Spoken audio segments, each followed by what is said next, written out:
కఫినీ వస్త్రం ధరించి భుజముకు జోలి తగిలించి నింబ వృక్షపు ఛాయలో ఫకీరు వేషపు ధారణలో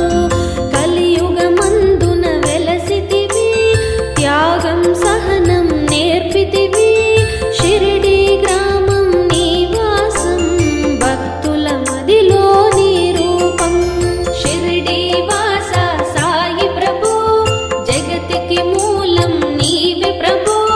దత్త దిగంబర అవతారం నీలో సృష్టి వ్యవహారం